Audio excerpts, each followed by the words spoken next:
그 작년 3월 말부터 코로나가 전국적으로 확산이 된 이후에 그 사역자들도 사역에 굉장히 큰 변화를 맞이하게 되었습니다. 그 중에 가장 커다란 변화는 영상 콘텐츠를 제작해야 될 상황에 서게 되었고, 다양한 영상들을 편집하고 작업할 그런 일들 앞에 서게 된 거죠. 이전에는 영상을 다뤄보지 못했던 많은 사람들이 새롭게 영상을 배우게 되었고, 하나둘씩 그에 관련된 기술들을 배워가기 시작했는데요. 점점 영상 작업이 어떻게 이루어지는지를 알아가면 알아갈수록 욕심이 나기 시작한 것이 무엇이었냐면 바로 장비였습니다. 영상에 필요한 다양한 장비들이 있거든요. 근데 그 장비들이 많으면 많을수록 영상 제작하는 시간도 단축되어지고 더 좋은 퀄리티의 영상을 만들 수 있기 때문에 많은 장비들이 눈에 들어오기 시작했고, 저도 마찬가지로 그 장비들을 하나하나씩 이제 욕심을 내고 구입하기 시작하였습니다. 제가 처음에 구입한 장비는 무엇이었냐면 바로 무선 이어폰이었습니다.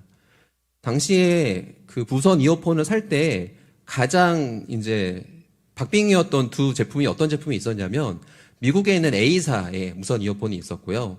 또 한국에 있는 S사의 이어폰이 있었습니다.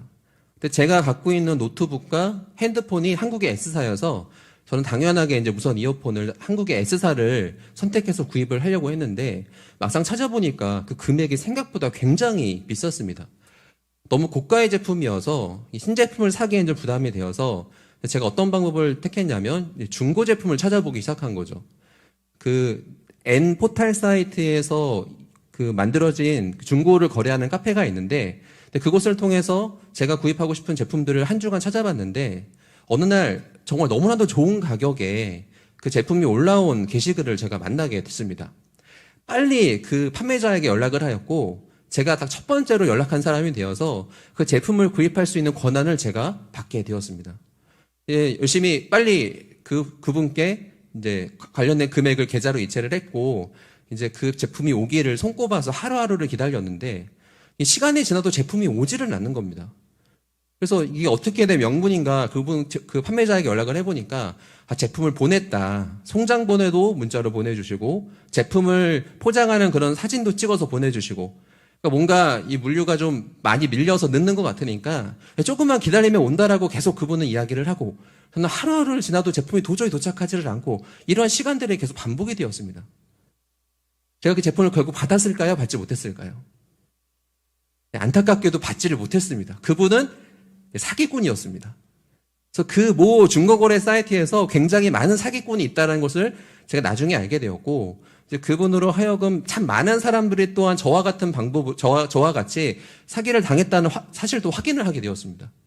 그래서 그분으로 하여금 그 돈을, 제가 입금한 돈을 받기 위한 정말 너무나도 오랜 시간 동안 씨름이 있었고, 제가 그 돈을 받았을까요? 받지 못했을까요? 다행히도 그 돈을 받았습니다. 할렐루야. 이렇게 얘기해야 되나요? 예. 다행히 그분은 그래도 사기 초짜여서 좀 순수하신 분이었습니다. 그래서 제가 받아낼 수는 있었는데, 그 과정이 너무 고통스러워서 제가 그동안에 심리적으로 너무 많은 후유증을 겪었던 그런 기간이 저에게 있었습니다. 제가 이 사건을 계기로 그분과의 어떤 갈등을 해결하기 위해서 참 많은 것들을 조사를 해봤는데, 생각보다 중고를 판매하는 많은 사기꾼들이 있었고, 그들의 범행 수법들이 굉장히 치밀하고 굉장히 물건을 사려는 사람의 어떤 머리 꼭대기에 올라와 있는 방법으로 사람들이 현혹한다는 것을 그때 이제 알게 되었습니다. 그래서 그때 사기라는 것은 정말 아무나 할 수 있는 것이 아니었구나. 저도 사실은 그 중고 사이트에 사기꾼이 있다는 걸 알고 있어서 먼저 물건을 구입하기 전에 어떤 것을 확인해야 할지를 준비를 다 했었거든요. 그 과정을 다 거쳤음에도 불구하고 당하고 만 거죠. 왜 그럴까요? 그들이 더 똑똑했기 때문입니다. 그들이 더 다른 사람으로 하여금 그 돈을 얻어내기 위해서 더 치밀한 준비를 했기 때문에 많은 사람들로 하여금 그 돈을 갈취하고 사기를 행해서 얻어낼 수 있었다라는 거죠. 아무나 사기라는 행위를 할 수 있는 것이 아닙니다. 나름대로 그 사람들도 똑똑해야 하고, 그것을 정말 행할 수 있을 만한 뻔뻔함과 나름대로 그 기질이 있어야 그런 일도 행할 수 있다라는 겁니다. 오늘 성경을 보면 그와 같은 사기꾼의 기질을 탁월하게 갖고 있는 한 사람이 등장을 합니다. 그가 누구냐면 바로 야곱이라는 인물입니다. 이제 야곱의 아버지 이삭은 자기가 스스로 느끼기에 내가 이제 정말 죽을 때가 되었구나라는 것을 직감을 하게 되었습니다. 그 죽기 전에 내가 마지막으로 해야 할 일이 있는데 그것이 바로 무엇이었냐면 자신의 아들에게 장자로서의 축복을 해주는 것. 이 가정에 하나님의 언약이 있는데 이 하나님의 언약을 이어갈 수 있는 자로서의 축복을 해주는 그 일. 내가 이 일을 완수를 하고 죽어야 되겠다라는 이제 생각을 이삭이 하고 자신이 축복할 사람을 이제 이삭이 부릅니다. 그 사람은 누구였냐면 바로 첫째 아들 에서이었습니다. 오늘 우리가 살펴보진 않았지만 창세기 37장 1절에서 4절 말씀을 보겠습니다. 이삭이 나이가 많아 눈이 어두워 잘 보지 못하더니 맏아들 에서를 불러 이르되 내 아들아 하매 그가 이르되 내가 여기 있나이다 하니 이삭이 이르되 내가 이제 늙어 어느 날 죽을는지 알지 못하니 그런즉 내 기구 곧 화살통과 활을 가지고 들에 가서 나를 위하여 사냥하여 내가 즐기는 별미를 만들어 내게로 가져와서 먹게 하여 내가 죽기 전에 내 마음껏 내게 축복하게 하라라고 말합니다. 이삭은 첫째 아들 에서를 불러서 이야기합니다. 내가 이제 언제 죽을지 모를 것 같은데 내가 마지막으로 나의 첫째 아들 이삭, 에서 너에게 축복을 해주려고 한다. 근데 그냥 내가 축복을 해주지는 않을 거야. 여기엔 조건이 있다. 어떤 조건이 있냐면 내가 사냥을 잘하지 않냐? 너가 사냥을 들에서 해서 그 사냥한 짐승을 갖고 항상 나에게 만들어줬던 그 별미, 내가 그 음식을 참 좋아하는데 내가 이번에 너의 기구인 화살통과 활을 갖고 들러 나가서 짐승을 잡아다가 별미를 만들어서 나에게 대접을 해주면 내가 그것을 마음껏 먹고 좋은 기분으로 너를 정말 마음 다해서 축복해주겠다라는 제안을 이삭이 에서에게 한 거죠. 에서는 그 이야기를 듣고 신이 나서 활을 챙겨서 들 밖으로 나갑니다. 근데 이 가정 안에는 자녀가 에서만 있는 것이 아니었거든요. 야곱이라는 동생이 있었는데 이 동생도 누구보다도 장자의 축복을 받기로 마음 가운데 갈망하는 마음이 컸던 그 자녀 중에 한 사람이었습니다. 우리가 성경을 통해서 알 수 있다시피 야곱은 이미 에서로부터 장자의 권한을 팥죽 한 그릇에 샀죠. 형의 약점을 교묘하게 잘 이용해서 야곱은 그것을 얻어냈습니다.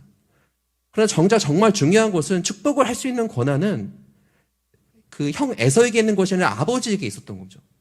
그리고 안타깝게도 그 아버지는 그 축복의 권한을 누구에게 사용하기를 원했냐면 동생 야곱이 아니라 형 에서에게 사용하기를 원했다는 겁니다. 이삭의 마음이 어땠을까요? 야곱의 마음이 어땠을까요? 그 마음이 무너져 내리죠. 그리고 발을 동동 구를 수밖에 없는 초조한 상황을 맞이하게 되었습니다. 내가 그렇게 간절히 원했던 그 장자의 축복, 이제 조금만 시간이 지나면 형이 사냥터에 가서 짐승을 잡아다가 별미를 만들어내고 순간 나에게 이제 더 이상 기회가 오지 않을 텐데 어떻게 할까 초조한 마음으로 시간을 지내다가 야곱은 한 가지 계획을 세웁니다. 내가 아버지를 속여야 되겠다. 내가 지금 돌아가는 정황과 상황을 보니까 자연스럽게 내가 이 장자로의 축복을 얻을 수 있는 상황이 이제 아니니까 안 되겠다. 내가 좀 문제에 개입을 해서 내가 아버지를 속여서 이 장자의 권한을 받아내야지. 뺏어내야지. 이 계획을 세우고 이 계획에 누가 동참하냐면 그의 어머니 리브가가 동참을 해서 도와줍니다. 어머니가 도와주긴 하였지만 결국 이 모든 일들을 계획하고 실행에 옮긴 사람은 바로 둘째 아들 야곱이었죠. 야곱은 이제 아버지를 속인 여러 가지 계획들을 그 순간 세워서 준비를 해서 이제 아버지를 찾아갑니다. 오늘 우리가 읽은 말씀 18절을 보도록 하겠습니다. 야곱이 아버지에게 나아가서 내 아버지여 하고 부르니 이르되 내가 여기 있노라. 내 아들아 내가 누구냐라고 이제 이삭이 물어봅니다. 지금 이삭은 누구를 기다리고 있냐면 그의 첫째 아들 에서를 기다리고 있었습니다. 근데 지금 야곱이 그 아버지가 계신 장막에 들어가서 아버지요 내가 여기 있습니다라고 대답을 물어보니까 아버지가 지금 이 야곱에게 무엇을 물어보냐면 내 아들아 내가 누구냐라고 물어봤다는 거죠. 원래는 당연하게 이 아들이 에서라고 생각해야 맞지 않습니까? 정황상. 근데 지금 이삭은 뭔가 이상한 낌새를 눈치챈 겁니다. 뭔가 아들이 왔긴 왔는데 뭔가 이 아들이 진짜 에서가 맞는지에 대해서 뭔가 의문을 품을 수 있는 묘한 분위기를 이 이삭이 눈치를 챈 거죠. 그러자 야곱은 아버지 이삭에게 태연하게 대답을 합니다. 19절입니다. 야곱이 아버지에게 대답하되 나는 아버지의 맏아들 에서로소이다. 아버지께서 내게 명하신 대로 내가 하였사오니 원하건대 일어나 앉아서 내가 사냥한 고기를 잡수시고 아버지 마음껏 내게 축복하소서라고 대답합니다. 아버지, 저는 아버지의 맏아들 에서입니다. 아버지께서 그 계획하신 말씀하신 거 내가 잘 행해서 지금 짐승을 잡아서 맛있는 별미를 준비하였사오니 이것을 먹고서 마음껏 나를 축복해 주십시오라고 오히려 이 야곱이 아버지에게 반문하고 재촉을 하죠. 그러자 이삭이 야곱에게 한 번 더 질문을 합니다. 20절입니다. 이삭이 그의 아들에게 이르되 내 아들아 내가 어떻게 이같이 속히 잡았느냐. 그가 이르되 아버지 하나님 여호와께서 나로 순조롭게 만나게 하였음이니이다 라고 대답합니다. 이삭은 그래도 뭔가 좀 의심쩍은 거죠. 시간을 계산해 보니까 평소에 에서가 사냥해서 잡아왔던 시간보다 너무 빨리 별미를 만들어 왔다라는 것을 이삭은 이제 알고 다시 물어봅니다. 야, 내가 어떻게 이렇게 빨리 속히 짐승을 잡아서 별미를 만들어 온 거냐라고 물어보니까 또 이러한 아버지의 질문에 야곱은 태연하게 하나님의 이름까지 언급하면서 아버지 하나님 여호와께서 저를 도와주셔서 순적하게 짐승을 잡고 이렇게 빨리 별미를 만들어 올 수 있었습니다라고 대답하죠. 그러자 이번에도 이삭은 뭔가 더 탐탁지 않은 마음을 갖고 야곱에게 가까이 와보라고 이야기를 합니다. 21절 22절입니다. 이삭이 야곱에게 이르되 내 아들아 가까이 오라. 내가 과연 내 아들 에서인지 아닌지 내가 너를 만져보려 하노라. 야곱이 그 아버지 이삭에게 가까이 가니 이삭이 만지며 이르되 음성은 야곱의 음성이나 손은 에서의 손이로다 하며 라고 말합니다. 이번에는 이 아버지가 너를 좀 만져봐야 되겠다라고 말을 하는 거죠. 도대체 논리나 목소리를 듣고서는 확신을 할 수가 없으니까 정말 너가 에서가 맞는지 에서의 몸인지 한번 내가 만져보겠다라는 거죠. 그러나 이런 모든 상황을 이미 누가 예측하고 있었냐면 야곱은 예측하고 있었고 털이 많은 형으로 동물의 털을 몸에 발라서 이미 분장을 하고 왔던 거죠. 그래서 몸을 만져보니까 이삭의 지금 눈이 흐려서 앞이 잘 보이지가 않거든요.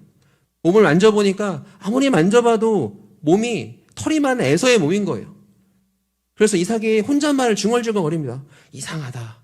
목소리는 야곱의 목소리인데 아무리 봐도 야곱 같은데 이 몸은 에서의 몸이네. 그리고서 결국 이삭은 야곱에게 속아 넘어가서 야곱에게 장자의 축복을 해주는 그런 모습을 성경은 우리에게 보여주고 있습니다. 이 이후에도 이삭은 두 번이나 더 그가 누구인지를 확인합니다. 내가 정말 야곱이 맞느냐라고 물어보고 또 야곱에게 입 맞추려고 가까이 오라고 한 다음에 야곱의 향취를 맡아봅니다. 그러니까 사람의 몸에서 나는 냄새가 있잖아요. 그 냄새까지 맡아보면서 정말 이 사람이 에서가 맞는지를 이삭이 철저하게 확인을 해보죠. 마치 우리가 지금 성경 본문을 통해서 두 사람 간의 긴장 가운데 뭔가 스토리가 진행된 것을 확인하게 되지 않습니까? 철저하게 속지 않으려고 애쓰는 이삭과 철저하게 아버지를 속이려는 야곱 사이에 아주 긴장 어린 팽팽한 신경전이 지속되지만 결국엔 야곱은 앞이 잘 안 보이는 아버지 약점을 잡아서 아버지를 속이는데 성공을 하고 그로 하여금 장자의 축복을 쟁취하는 데 성공을 해내고 맙니다. 오늘 본문의 이 과정들 다 살펴봤을 때 한 가지 의문이 드는 것이 있습니다. 그래서 무엇이냐면 야곱입니다. 굳이 이렇게까지 해야 했나 라는 생각이 드는 거죠. 그래도 아버지이잖아요. 지금 가정에 다니지 않습니까? 어버이날 아버지에 대한 부모님의 소중함 다 갖고 계시죠. 야곱도 마찬가지였다는 거예요. 그에게 이삭이란 존재는 그에게 아버지였다는 겁니다. 존경의 대상이었다는 거예요. 하나님의 언약을 이루어가는 믿음의 족장 중에 한 사람, 선지자였다는 거죠. 그런데 그 아버지를 지금 야곱이 얼마나 철저하게 속이고 있습니까? 아버지의 아버지로 하여금 수치와 모멸감을 주고 있는 행동을 지금 야곱은 하고 있죠. 5번이나 뻔뻔하게 아버지를 속여가면서 지금 야곱은 이삭으로 하여금 장자의 권한을 받아내기 위해서 수단과 방법을 가리지 않는 행동하는 모습을 이렇게 보여주고 있다는 거예요. 이거는 정말 자식된 도리가 아니죠. 이렇게까지 야곱이 악한 자일까? 아니 이 정도 되면 정말 너무한 거 아닌가라는 생각이 든다라는 겁니다. 야곱이 이렇게까지 사람으로 인정할 수 없을 만큼의 악한인가에 대한 의문이 생긴다라는 거죠. 그러나 성경을 좀만 더 우리가 면밀하게 깊이 살펴보면 지금 이 행동을 하는 데 있어서 야곱이 나름대로 명분을 갖고 당당하게 행동하는 그 모습의 마음의 중심을 우리는 확인하게 된다는 것입니다. 어디서 그 부분이 나오냐면 이삭이 야곱에게 내가 어떻게 이렇게 빨리 짐승을 잡아서 별미를 준비해야 하냐고 물어볼 때 이거는 예상치 못했던 질문이거든요. 근데 그 질문에 대해서 야곱이 어떻게 대답하냐면 하나님께서 순적하게 아버지 하나님께서 이 모든 과정들을 이루어 주셔서 내가 이것을 잡아왔습니다 하고 야곱이 이야기하죠. 어찌 보면 이것은 야곱의 무의식 가운데 있었던 야곱의 어떤 마음의 중심이었습니다. 뭔가 야곱이 지금 아버지를 철저하게 속이는 이 행동을 할 때 나름대로 그 마음 가운데 이것에 대한 명분과 정당성이 있었다라는 거예요. 당당함이 그의 가운데 있었다라는 거죠. 왜냐하면 원래 장자의 축복은 누구의 것이었습니까? 에서의 것이 아니었습니다. 야곱의 것이었습니다. 그가 태중에 있을 때부터 하나님께서는 그의 어머니 리브가에게 언약을 주셨습니다. 이 가정 가운데 이루어질 하나님의 언약의 계보는 첫째가 아니라 둘째가 갖게 될 것이고 큰 자가 작은 자를 섬기게 될 것이라는 그 이야기를 이미 주셨어요. 야곱은 그것을 알고 있었습니다. 이것이 하나님의 뜻이라는 것, 내가 이 언약의 계보를 이어가는 것이 주님의 계획이라는 것을 야곱은 이미 알고 있었다는 거예요. 그러나 지금 아버지의 모습을 보니까 어떻습니까? 아버지가 눈이 어두워지고 영적으로 어두워져서 그 하나님의 말씀을 순종치 않는 거죠. 눈앞에 보여지는 상황이 진행되는 것을 보면 하나님의 언약이 이루어질지 않을 것 같으니까 야곱은 어떻습니까? 뭔가 그것을 수정하고자, 그것을 회복시키고자 나름대로 명분을 갖고 그것을 시도했다라는 거예요. 그러나 그 방법을 어떤 방법을 사용했습니까?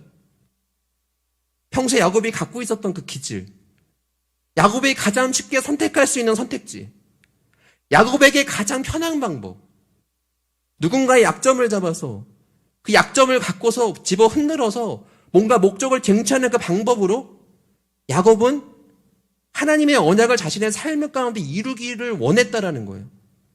너무 쉽게 고민 없이 그는 그 길을 선택하고 있는 모습을 우리에게 보여주고 있다는 겁니다. 그러나 이러한 모습은 야곱뿐만이 아니라 우리도 마찬가지입니다. 우리는 저마다 나름대로 자기의 기질을 갖고 있습니다.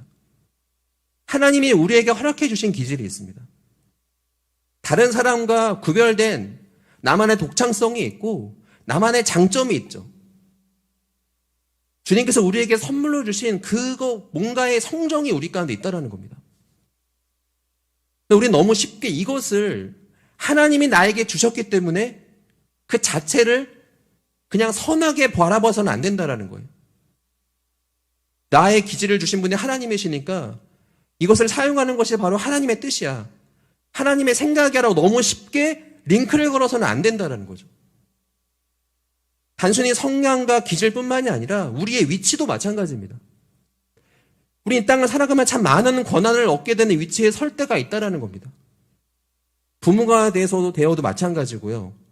또 사회에서 어느 정도 하나님께서 우리에게 허락해 주신 그 위치에 우리를 올려줄 때가 있다는 거예요. 그러나 어떤 사람들은 하나님이 나에게 그 위치를 허락해 주셨기 때문에 내가 그 위치에서 하는 것, 행하는 것, 계획하는 것, 그 모든 것이 바로 하나님의 뜻이라고 너무 쉽게 일치시키는 그런 위험한 행동을 하는 사람들이 있다는 거예요. 정말 그럴까요? 하나님의 그 위치에 우리를 올려주셨다라고 그가 생각하고 계획하는 그 모든 것들이 하나님의 뜻과 일치할 수 있을까요? 그렇지 않다라는 겁니다. 야곱도 자신의 사기꾼 기질을 다스릴 수 있어야 했습니다.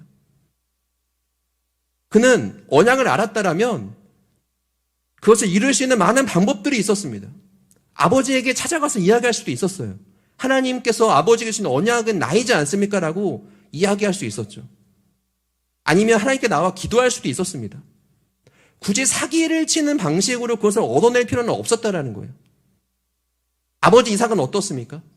부모라는 자신의 위치를 그저 자신의 인정에 이끌리는 대로 하나님의 언약을 이루지 않는 반대의 방법들을 그는 취하고 행동하고 있다는 것입니다. 그저 별미가 좋아서 자신의 정에 치우쳐서 첫째 아들 에서에게 축복을 해주기를 이삭은 원했다라는 거예요. 둘 다 마찬가지죠. 자신에게 주어진 것이, 자식이 갖고 있는 그것이 하나님께서 주어주셨다라면 하나님께서 이것을 갖고서 나의 삶에서 어떻게 사용하기를 원하실까에 대한 고민이 있어야 하고, 또 그런 고민 가운데에 우리는 보다 하나님의 뜻에 합당한 결정할 수 있는 그런 걸음으로 걸어갈 수 있다라는 겁니다. 오늘 본문의 아이러니는요, 말로는 하나님에 대한 이야기가 나오지만 이삭도 야곱도 하나님을 찾는 모습은 전혀 나오고 있지 않다라는 겁니다. 우리의 성도님들은 어떻습니까? 여러분들은 어떤 기질을 갖고 계십니까? 여러분들은 그 일을 행함에 있어서 어떠한 방식으로 어떤 길로 걸어가는 것을 가장 편하게 생각하고 나름대로 그것이 나의 장점이라고 생각하십니까? 또 어떠한 위치에 계십니까? 내가 어떤 영향력을 행사할 수 있는 그 위치에 올라가 계십니까? 너무 쉽게 그 자체를 그저 하나님의 뜻이라고 스스로를 합리화하고 스스로를 속이며 그 권한들을 혹시 남용하고 있지는 않습니까? 그 기질들을 혹시 남용하고 있지는 않습니까?